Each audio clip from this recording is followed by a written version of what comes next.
Sa ngalan ng Ama, ng Anak, at ng Espiritu Santo. Amen. Sumainyo ang Panginoon At sumayo rin. sa inyong pagsimba at pakikisa sa misang ito, pagpalain nawa kayo ng Diyos. Muli, ating ialay ang misa para sa mga naghandog ng pamisa. Ano man ang kanilang intention, kilala at alam sila ng Diyos at alam ng Diyos sa mga intensyon iyon. Bunga ng pagpapamisa, sila naway pagkalooban ng Diyos kasama kanilang pamilya na mga pagpapala ayon sa kanilang kahilingan. At hindi isama sa ating pananangin ang intensyon ng mga sumisimbat kaisa natin sa pamamagitan ng online mass. Humingi muna tayo ng tawad para maging marapat gumanap sa banal na misa. Inaamin ko Sa makapangyarihang Diyos at sa inyong mga kapatid, nalubha akong nagkasala sa isip, sa salita, sa gawa, at sa aking pagkukulang. Kaya isinasamo ko sa mahal na Birheng Maria, sa lahat ng mga anghel at mga banal, at sa inyong mga kapatid, na ako'y panalangin sa Panginoong ating Diyos. kawaan tayong mga pangyarihang Diyos, patawarin tayo sa ating mga kasalanan, at patubayan tayo sa buhay na walang hanggan. Amen.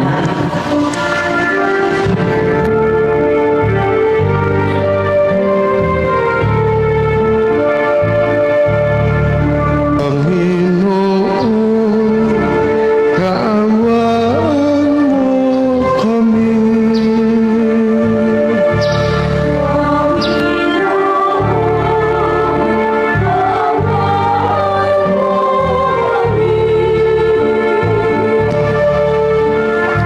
Kristo, kaawaan mo kami.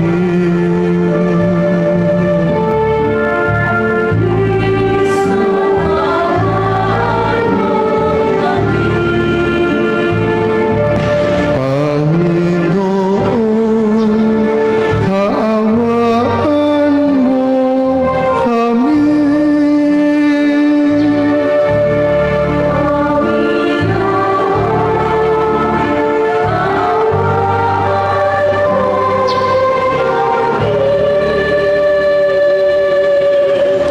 Manalangin tayo.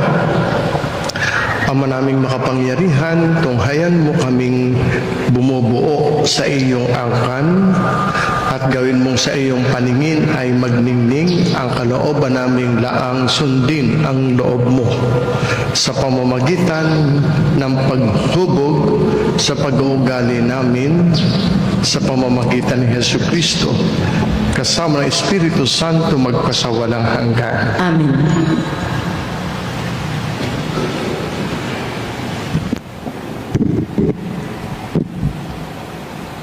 Pagbasa mula sa aklat ni Propeta Isaías. Sinasabi ng Panginoon, ang ulan at niebe paglagpak sa lupay di na nagbabalik. Aagos na ito sa balat ng lupa't nagiging pandilig. Kaya may pagkait butil na panghasik. Ganyan din ang aking mga salita. Magaganap nito ang lahat kong nasa. Ang salita ng Diyos. Sumainyo ang Panginoon, At sumayo rin. ang mabuting balita ng ating Panginoon ayon kay San Mateo. Papuri sa iyo, Panginoon. Noong panahong iyon, sinabi ni Jesus sa kanyang mga alagad, sa pananalangin ninyo'y huwag kayong gagamit ng napakaraming salita gaya ng ginagawa ng mga hentil. Sa akala nila ay pakikinggan sila ng Diyos dahil sa dami ng kanilang salita. Huwag ninyo silang tutularan sapagkat alam na ng inyong Ama ang inyong kinakailangan bago pa ninyo hingin sa Kanya. Ganito kayo manalangin. Ama naming nasa langit, sambahin nawa ang pangalan mo. Ikaw nawa ang maghari sa amin. Sundin nawa ang iyong kalooban dito sa lupa tulad ng sa langit. Bigyan mo kami ng pagkain kailangan namin sa araw na ito. Patawarin mo kami sa aming mga kasalanan tulad ng aming pagpapatawad sa mga nagkakasala sa amin. at huwag mo kaming iharap sa mahigpit na pagsubok, kundi ilayo mo kami sa masama. Sapagkat iyo ang kaharian at ang kapangyarihan at ang kapurihan magpakailanman. Amen. Sapagkat kung pinatatawad ninyo ang nagkakasala sa inyo, patatawarin din kayo ng patatawarin din kayo ng inyong amang nasa langit. Ngunit kung hindi ninyo pinatatawad ang mga nagkakasala sa inyo, hindi rin kayo patatawarin ng inyong Ama. Ito mga kapatid ang mabuting balita ng ating Panginoon. Pinupuri ka namin, Panginoong Jesucristo. Magandang umaga po sa inyong lahat. Magandang umaga po, Padre. At sa mga sumisimba sa pamamagitan ng online, magandang buhay. Tingnan natin ang ibig sabihin. Napakaraming po pwedeng pagninilay na ibigay tungkol sa gospel. Pero ang ibibigay ko sa inyo ay ang kahalagahan ng pagdadasal. Sa mabuting balita ayon kay San Mateo yung narinig ninyo, tinuruan tayo ni Jesus, tinuturuan kung paano manalangin. Kahit ang sa panalangin ay maiksi lamang, basta't sa puso nagmula, pusong puno ng pagmamahal, ito'y panalangin may bisa. Okay. Kaya nga sabi nga in prayer, it is better to have heart even without words than words without heart. Kaya mahalaga ang ugnayan ng tao at ng Diyos, at ang ugnayan ng tao sa Diyos. At ang panalangin ay totoong tulay na nag-uugnay sa atin sa Diyos. Prayer does it. Kaya bago pa man turuan ni Jesus ang kanyang mga alagad kung paano magdasal, ipinakita muna niya sa kanila kung paano ito isinasabuhay. Madalas siyang humihiwalay sa kanyang mga alagad, umaakyat sa bundok o pumupunta sa ilang. Bakit? Upang makipag-usap sa Ama, upang manalangin. He led them to prayer, not by command, but by example. His life was a sermon on prayer, spoken without words, but proven through action. No need to explain, just a demonstration. At dahil nakita nila ito, sila mismo ang nag-request kay Jesus, Lord, please teach us to pray. Kaya nga, hindi sermon ang nagtulak sa kanila, hindi utos, kundi halimbawa. Palagi si Jesus nagdadasal. Kitang-kita nila iyon. Kaya nga, actions teach louder than words ever can. Actions are the language that shapes the heart. Instructions inform, but example transform. Panalangin, ito ang pag-amin sa ating pag-asa sa ating Diyos. Kailangan natin ang Diyos. Kapag sinabi nating Ama namin, inaamin nating tayo'y mga anak. At ang anak ay umaasa sa Ama. Sa ating kahinaan, ang Diyos lamang ang makapagbibigay ng tunay na lakas na hindi kayang ibigay ng sinumang tao. Prayer expresses our dependence on Him. Kapag hindi na natin kayang tumayo sa nakakapagod na buhay, lumuhod, magdasal. If life gets too hard to stand, kneel and pray. Minsan iniisip natin na kaya natin ang lahat. Medyo may yabang tayo. Wala tayong hindi kaya. Ngunit darating ang mga pagsubok na magpapalugmok sa atin. Nadyan halimbawa ang sakit, karamdaman, problema sa pamilya, pinansyal na krisis, emosyonal na pagod, at doon natin marirealize hindi pala sapat ang sariling lakas. We need God not only in our storms, but in every season of our lives. He is not just an option for hard times. He is essential at all times. Talagang we are always in need of God. Hindi pwedeng hindi. Kaya nga mga kapatid, all it takes is one prayer to change everything. Isang taimtim na dasal, isang pusong bukas, isang sandaling paglapit sa Diyos, kailangan ng tao. Ang panalangin ay pinagmumulan ng biyaya. Sa Ama namin, hinihingi natin ang ating kakanin sa araw-araw. Ibig sabihin, lahat ng kailangan natin ay nanggagaling sa Diyos. Kahit ating pinaghirapan, iibiyaya pa rin mula sa Diyos. Kaya nga, prayer is the source of all the blessings we need. A day, sabi nga, without prayer is a day without blessing.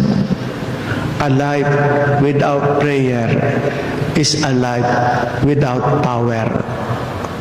Hindi lang ito tungkol sa paghingi. Ito'y pag-aalign ng ating puso sa kalooban ng Diyos.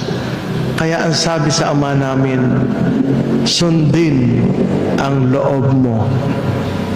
Kapag nananalangin tayo, hindi natin pinipilit ang Diyos na sumunod sa atin. Sundin ang loob mo. Hinahayaan natin ang ating sarili ay sumunod sa Kanya. Kaya tama rin ang sinasabi, what is important in prayer is not just to get what we want, but to become what God wants. Sundin ang loob mo.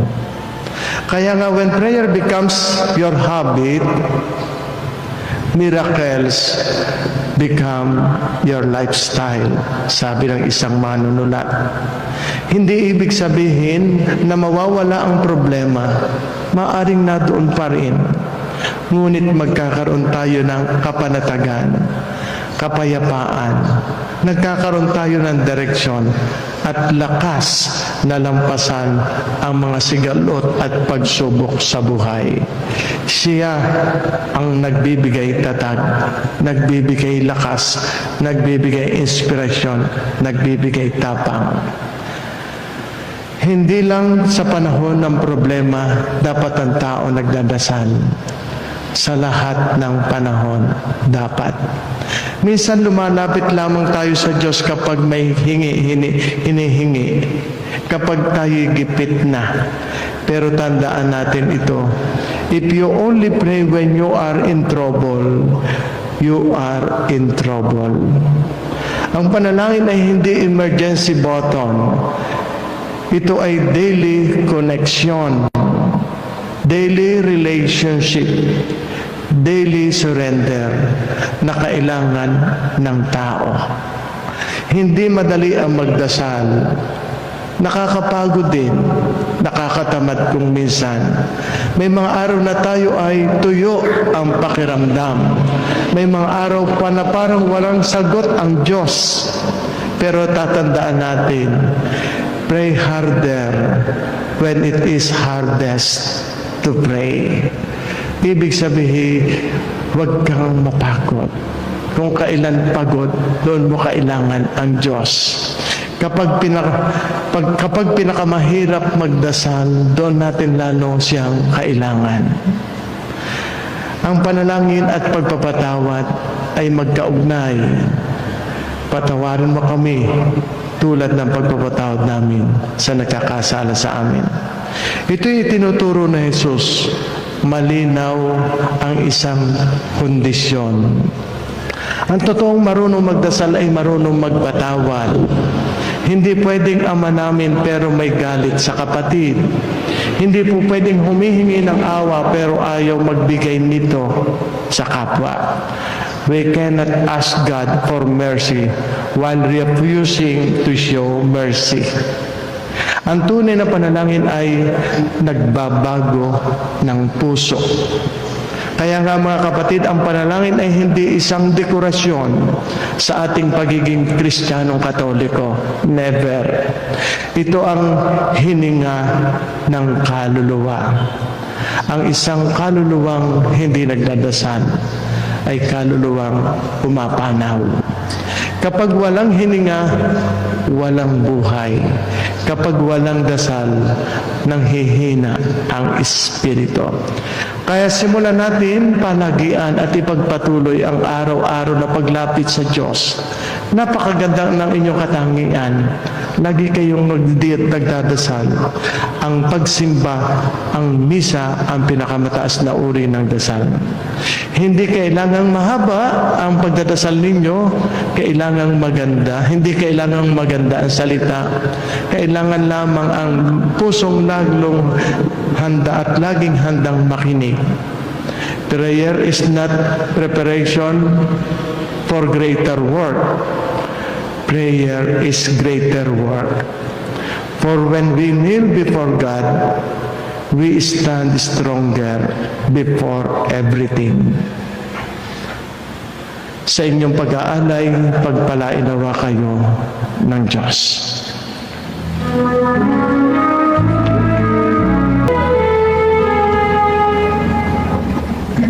Panalangin kayo mga kapatid upang itong ating paghahain ay kalugdan ng Diyos Amang makapangyarihan. Tanggapin nawa ng Panginoon itong paghain sa iyong mga kamay, sa kapurihan niya at karangalan, sa ating kapakinabangan at sa buong sambayanan niyang banal. Panalangin tayo. Ama namin lumikha, inihahain namin ang aming ding tinanggap mula sa iyong kagandahang loob sa aming lahat. Ang pagkait inuming ito ay pakikinabang nawa, maging pakikinabang nawa na o pakinabangan nawa namin bilang tagapagdulot ng buhay mong walang maliw sa pamamagitan ni Jesucristo kasama ng Espiritu Santo magpasawalang hanggan. Amen.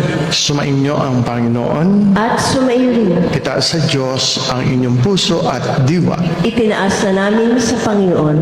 Pasalamatan natin ang Panginoong ating Diyos. Marapat na siya ay pasalamatan. Ama naming makapangyarihan, tunay ngang marapat na ikaw ay aming pasalamatan sa pamamagitan ni Jesucristo na aming Panginoon. Minarapat mong ang pagtitiis para sa naghihirap ay maging tagapagpahiwatig ng iyong pasasalamat na aming inihahain ngayon sa iyong hapag. Ang iyong anak na ulirang tagabigay ng pagsasaluhan sa mga nagugutom at sa mga nauuhaw. Sa pagsunod namin sa giliw mong anak, ang pagkamaawain mo ay aming ginaganap upang ang pag-iimbot ay mapawing lahat sa aming pag-uugali at gawaing binabalak.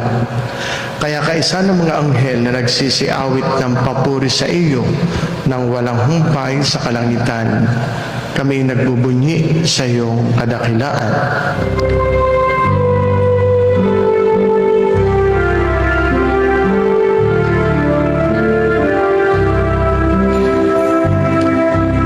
Badal ka po, ang may kapal, banal ang iyong pangalan, banal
Ama naming banal, ikaw ang bukal ng tanang kabanalan, kaya't sa pamamagitan ng iyong Espiritu, gawin mong banal ang mga kaloob na ito upang para sa aming maging katawan at dugo ng aming Panginoong Hesu Kristo.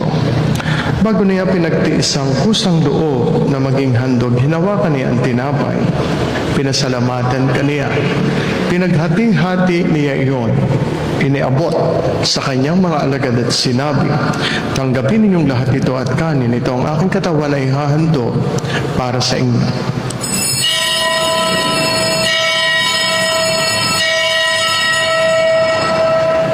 Gayun din naman nung matapos ang hapunan, hinawakan niya ang kalis, muli kaniyang pinasalamatan. Iniabot niya ang kalis sa kanyang mga alagad at sinabi, tanggapin ninyong lahat ito at inumin. Ito ang kalis ng aking dugo, ng bago at walang hanggang tipan. Ang aking dugo na ibubuhos para sa inyo at para sa lahat sa ikapagpapatawad ng mga kasalanan. Gawin ninyo ito sa pag-alaala sa akin.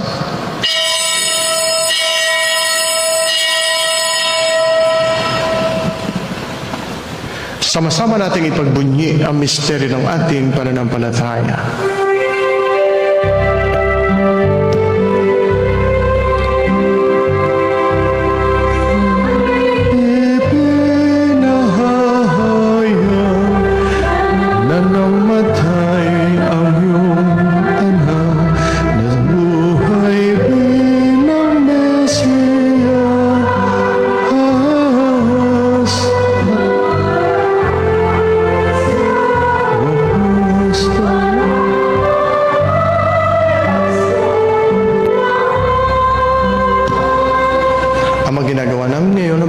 Sa pagkamatay at muling pagkabuhay ng iyong anak. Kaya tiniaalay namin sa iyong tinapay na nagbibigay buhay at ang kalis na nagkakaloob ng kaligtasan. Kami nagpapasalamat dahil kami iyong minarapat at tumayo sa harap mo para maglingkod sa iyo. Isinasamo namin kami magsasalo-salo sa katawan at dugo ni Kristo'y mabuklod sa pagkakaisa sa pamamagitan ng Espiritu Santo. Amalingapin mo ang iyong simbahang laganap sa buong daigdig. Puspusin mo kami sa pag-ibig kay San Leon, aming Papa, Gilbert, aming Arsobispo ng mga Obispo at lahat ng mga pari. Alalahanin mo rin ang mga kapatid naming nahimlay na may pag-asang sila'y muling mabubuhay. Gayun din ang lahat ng mga pumanaw. Kaawaan mo sila at patuloyin sa iyong kaliwanagan. Kaawaan mo at pagindapatin kaming lahat na makasalo sa imbuhay na walang wakas. Kay isa na mahal na Birheng Maria, Ina ng Diyos, ni San Jose na kanyang kalinis-linisang esposo, kay isa na mga lahat ng mga martir at mga banal na namuhay dito sa daigdig ng kalugod-lugod sa iyo. May pagdiwang nawa namin ang pagpupuri sa ikararangal mo sa pamamagitan ng iyong anak na aming Panginoong Hesu Kristo. Sa pamamagitan ni Kristo kasama niya at sa Kanya, ang lahat ng parangal at papuri ay sa iyo, Diyos amang makapangyarihan, kasama ng Espiritu Santo, magpasawalang hanggan. Amen. Awitin natin ang panalangin nating mga anak ng Diyos.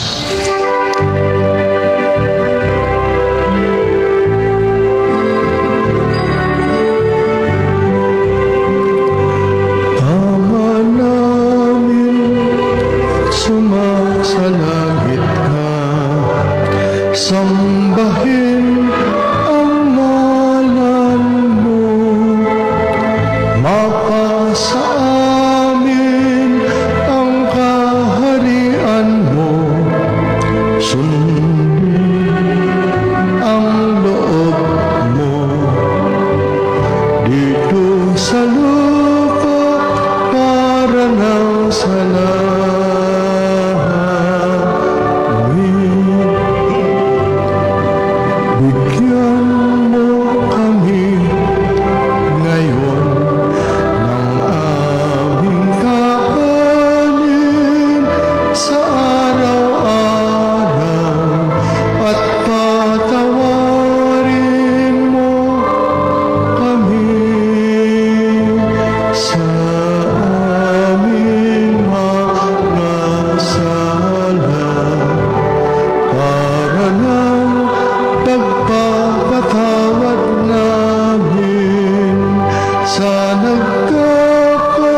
iligtas sa kasalanan at ilayo sa lahat ng kapahamakan.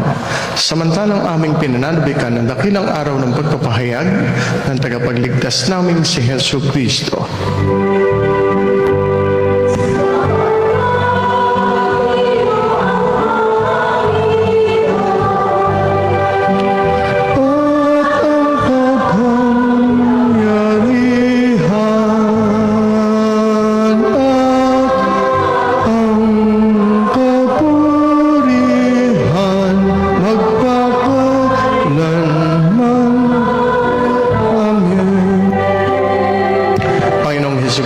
Sinabi mo sa iyong mga apostol, kapayapaan ang iniiwan ko sa inyo.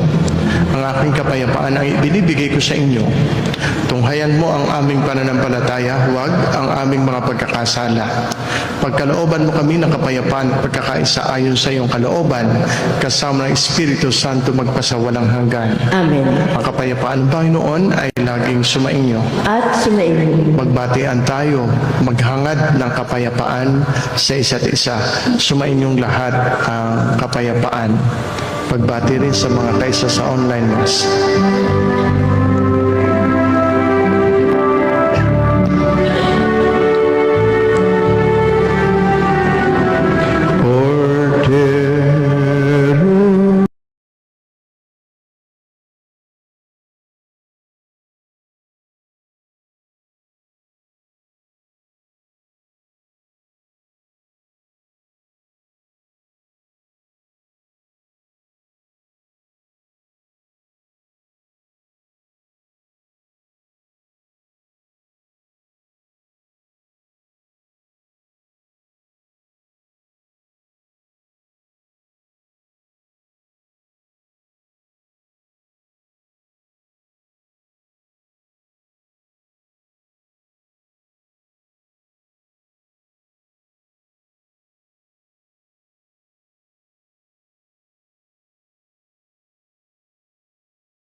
Mga kapatid, narito si Kristo, ang kordero ng Diyos na nag-aalis ng mga kasalanan ng sanlibutan.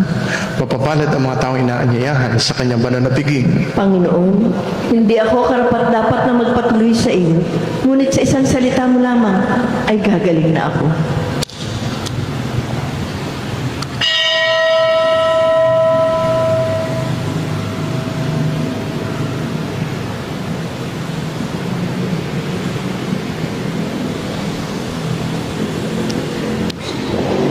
Katawan ni Kristo, Amen. manalangin tayo.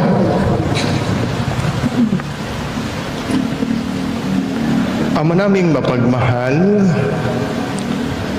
naway aming pakinabangan sa aming pagdiriwang ang pagkahubog ng aming hangarin sa buhay upang mahalin namin ang iyong mga pinahahalagahan.